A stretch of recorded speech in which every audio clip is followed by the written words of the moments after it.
Yeah, these occurrences are certainly unfortunate, and they're challenging.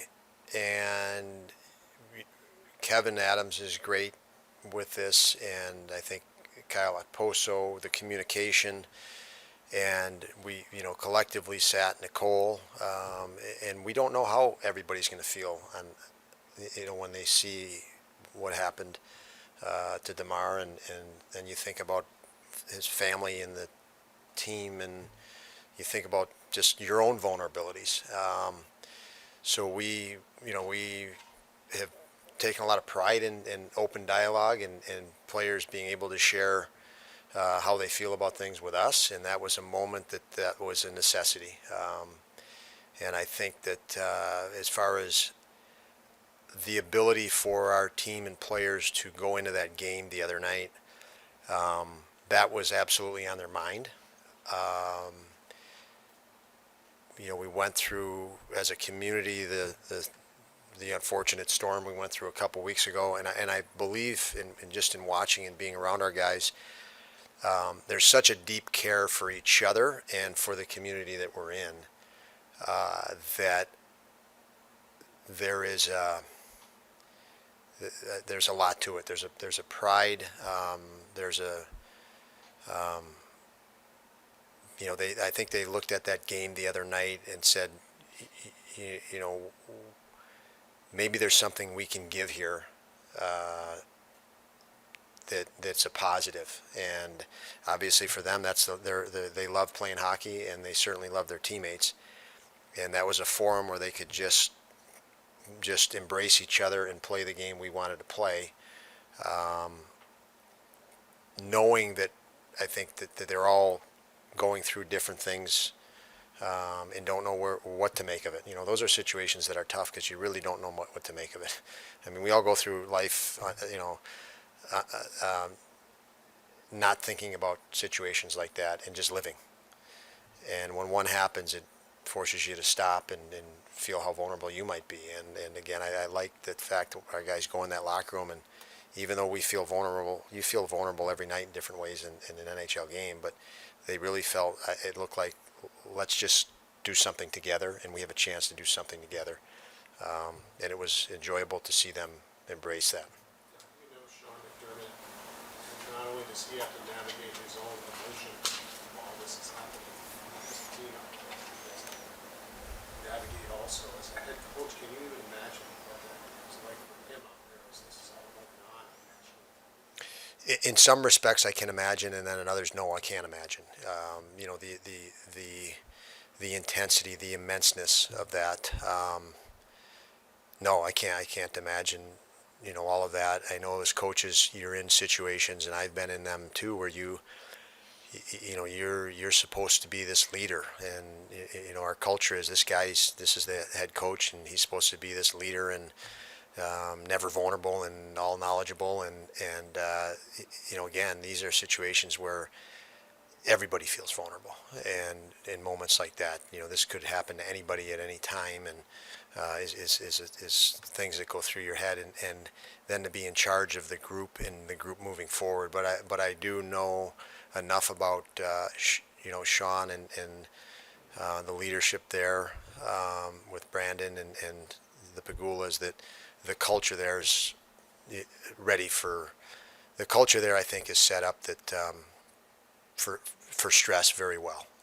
There is lots of organizations, you hear it's just almost a cliche now, family, and that's one of the nicest things for me to be in Buffalo is you feel that you feel a sense of community, a sense that people do care about other people, way beyond the sport. And I've um, been fortunate to be around Coach McDermott and the Bills to see that in action, and that's a moment that called for it. So and when you get to know people like that, again, it's hard and confusing for you too, and I can tell you it's still confusing for me, um, because again, what we do seems insignificant when things like that happen.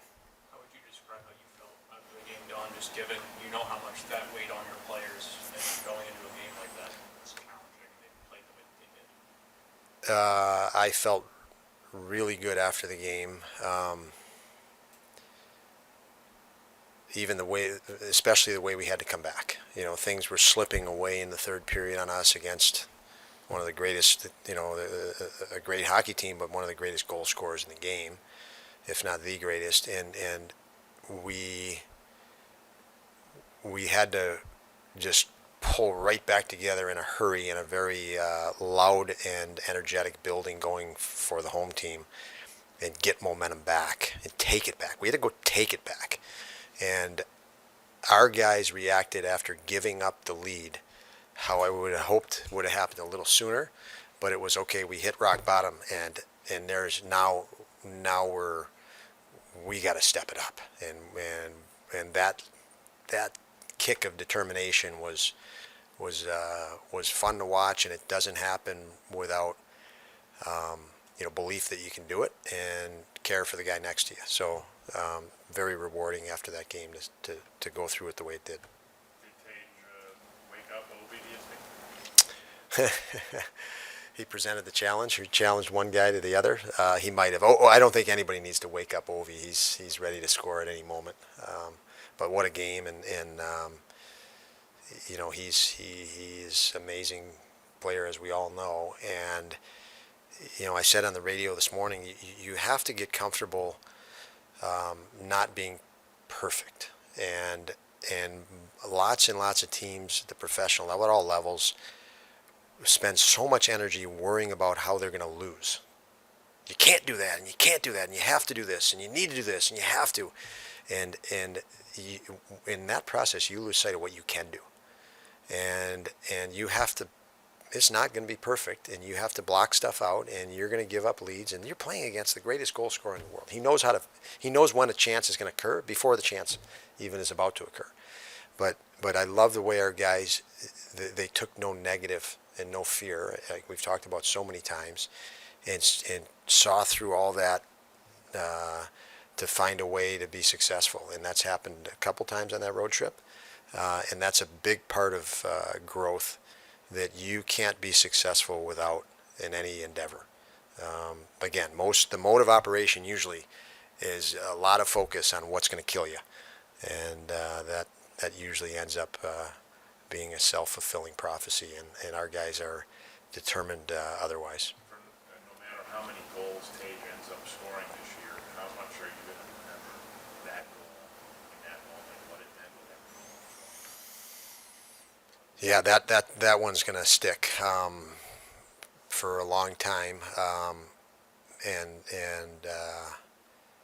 it was it was a special night to see that, and then personal, to factor Tage in that on a personal level, and by personal level I mean seeing a guy that faced adversity and challenge as a young kid with very little life experience handle that to the extreme level that he did over the last few years. I remember very well his 30th goal last year, and you guys have mentioned it to you many times, or a couple times. I whispered on the bench to him, everybody's celebrating this 30, but I know, and I know there's way more than 30 in you. And for him to hit 30 already is I keep saying it's not a surprise. He's everything he's doing, you could see. Not only did he have the potential to do it and the capability to do it, you could see he had the determination to do it through the daily work ethic and routine he has established. So to do that on a day like that, when it felt like an opportunity to bring everybody up, was interesting, to say the least. Against Boston and watching both athletes lose leads and get back and win it in overtime the way that they did, very similar types of games too. What does it say for your team that they're able to do that on the road? It's how we intend, what we hope for in that sense of exactly what I said. When you have a lead in these buildings, they're going to barrage you and that is you can play 55 minutes of hockey, the last or 40 minutes of hockey, but the next 20 played is an entire different style and level and different components. Unfortunately, you don't get experience at that unless you have a lead in these buildings with 20 minutes left. So the amount of experience you had in those situations prior is very, very limited. And so you're going to learn how to handle that. And there were things in our practice today that were, we even if we tried practicing before, there would have been no relevance to it. Guys would have not been able to correlate this to a game situation. So you need to go through these game situations in order to develop and clean that up. So our guys are experiencing it, gaining experience because of it, but in the process, they're not dwelling on it. They're not dwelling on a negative. They're saying we have full control of going and scoring another goal back. Let's turn our energy and keep our energy there, not who do we blame for what just happened. And that's really important and significant, and that is a real sign of going the right direction. How important is it to continue to check in on players from a mental health standpoint, like in the weeks to come? Obviously, there was a ton of emotion the other night and last week after the storm, but to make sure that as that kind of dies down, that they've processed everything, that everybody's kind of doing okay. Yeah, I think since my initial days of coaching, whatever, 25, almost 30 years ago now, to now, checking in with your players on the side of mental health has just increased every year. And within the last 5 years, even before the pandemic, I felt and noticed that it's even more a necessity. There's way more demand on a 10-year-old kid nowadays than there was when I was 10 years old or years ago. And it has to do with technology. It had a 10-year-old kid's compared to a 10-year-old kid. You see 10-year-old hockey players on YouTube, and people are comparing them to each other. And these players are constantly compared and critiqued and torn apart and evaluated. We've watched it here with our young, players, and then that stress is immense. And now, these situations that occur pull your mind away from hockey, and so when you're not preparing on hockey because you're pulled away, that may fall off a little bit, and then the consequences of what I just said, happen. So we do make it. It's a concern of ours to make sure we understand how our players feel each day, and you can see it because you're with these guys every day. So you see it in a practice. Did anybody have a conversation with this player today? He looked a little different in practice or different in the game, and we'll go have that conversation if nobody did to check in on him. So that is a part of our routine every day. One, because we care about players, and obviously we believe fully that that's an area of opportunity to become more efficient as an organization. I've said it a lot. We want our players happy coming to the rink. I want them happy. I want them when they leave the rink talking about how exciting the day was, and I want them coming to the rink the next day looking forward to what may happen. And I can tell by their body language when they walk in whether we were successful at that or not. How encouraging was it to see, from the sounds of talking to players, it was a pretty open conversation that you guys had on Tuesday morning, like just to see guys willing to be vulnerable and talk to each other. I don't know if that would have been the case. Yeah. The key that you mentioned there is willing to be vulnerable. And, I think, my experience in coaching, when I started as a head coach, you couldn't be vulnerable. And, your team would react differently. Now, in the world we live in today, and you're in a position of authority as a head coach of a team in this case, if you act like you're not vulnerable, I don't think your players will trust you. It's just they're just not brought up that way nowadays, and so you have to be in touch, and it's okay to be vulnerable. And I don't walk in that locker room trying to give off an impression that I'm invulnerable or I know everything, and so it's part of our culture. And then the other key is you would never use something against a player or a person in your organization that opened up to you on anything, and that's key. It's you know, it's something that I felt is that I've tried to have in my coaching all the time. You know, guys are vulnerable for mistakes. Well, if they make a mistake, talk to them about it and never hold it against them ever. 20 games later, you did that before. No, we won't even talk about it before. So we want to make sure we have a culture where guys don't feel vulnerable, and there's lots of things we have to do on the leadership side to make sure that is actual beyond words. And that's where I point to Kevin Adams again. Allows us and Terry and Kim Pagula to have the culture where that is. And that's something I sense just being around the Bills, the opportunities that I've had to be around there. What was that meeting like? Just guys have talked about, you talked about a little bit, but did everyone speak? Was it? Did you guys feel it was therapeutic? Just what was it like? Yeah, I mean, I think you'd have to ask the guys individually how they felt, but the guys did speak, absolutely, and talk it through. I can't remember all the conversations, but it was, or even how long it was, but you know,